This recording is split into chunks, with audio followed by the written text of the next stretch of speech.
Hey, how's it going? Well, it's a news Acc Wednesday, 26 January 2022. Looking at the front of the papers. First up, New York Times. There's the first shipment of the peace bombs landed in the Ukraine. Bottom left, lawyers are working to remove a man called Madison Cawthorn from the bill in North Carolina. He's a right-wing House Republican, unless he can prove he's not an insurrectionist.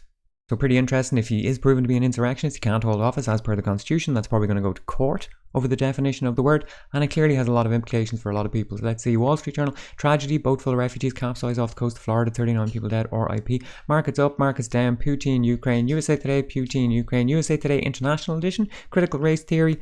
Human interest story by people who are affected by floods. Grandma from Cuba. Feel good news story from there today. More than 1.6 million children have been vaccinated against COVID-19. Cuba, of course, highest doctor to population ratio in the world. First country to eradicate mother-to-child transmission of HIV and syphilis.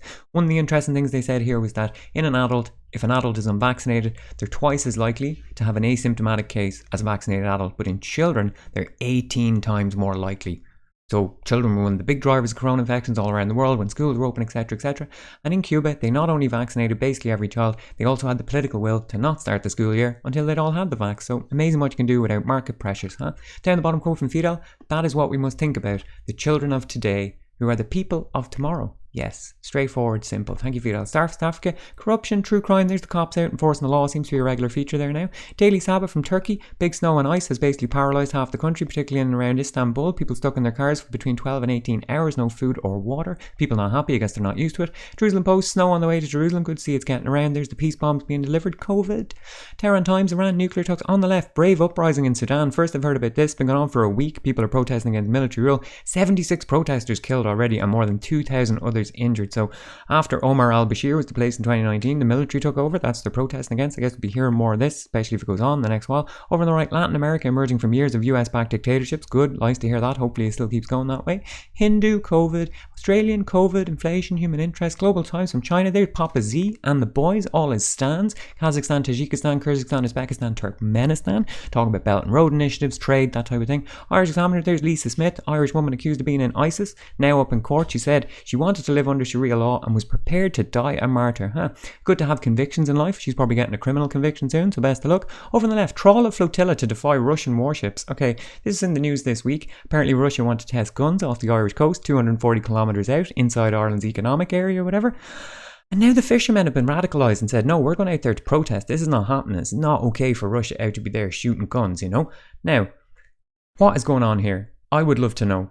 Is it a psyop by Russia to say, we're out there shooting guns, we're up above the submarine cables, maybe we could cut them, you know, we're knocking on your door? Or is it a psyop by the Western powers to say, oh, Putin's out there with his submarines, he's coming for us, and we're vulnerable on the west coast of Ireland because they don't have their own radar system, even though the Brits are monitoring very closely everything the Russians do. So which one is it? It's one of those. Pick a side. Down here, remote work bill could undermine workers' rights. So government trying to come out and say they've brought in a bill for remote workers that they can better get off their employer, the right to work from home, etc. But critics are now saying they don't get that. It just gives way more reasons to the employer to refuse the person to work from home, like bad internet or it's affecting business, and it's totally arbitrary and up to them. So who do you believe? I definitely do not believe the government.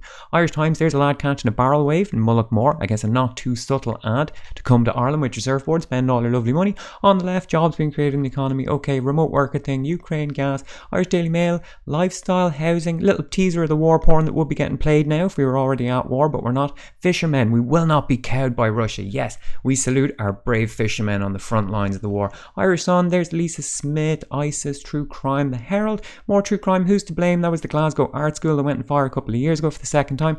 Some massive big inquiry, they just concluded, yeah, it was probably a lad that we saw on camera for 1 sec in a frame, but we don't know who he was, so money well spent. Financial Times, Boris Johnson still Prime Minister, Putin, Ukraine down the bottom. Guardian, Boris, Putin, Ukraine. Times, Putin, Ukraine, Boris. There's a horse being abused in the name of fashion. Independent, Brexit, Ukraine, Islamophobia, cricket, Boris.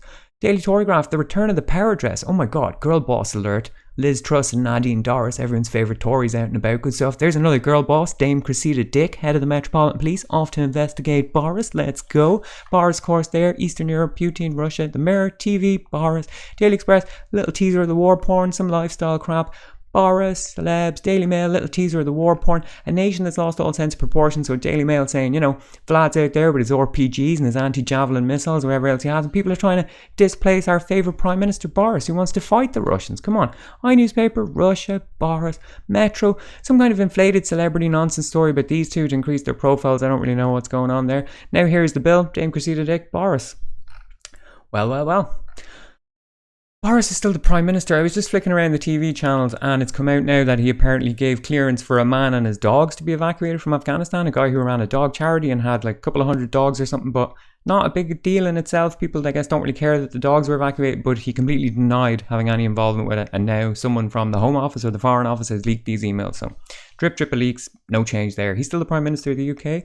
Prince Andrew is still the Duke of York, and Julian Assange is still in jail in solitary confinement at Her Majesty's pleasure in Belmarsh Prison without fair trial or due process. If you want to stay off corporate, state, social media for today, just click the link in the description.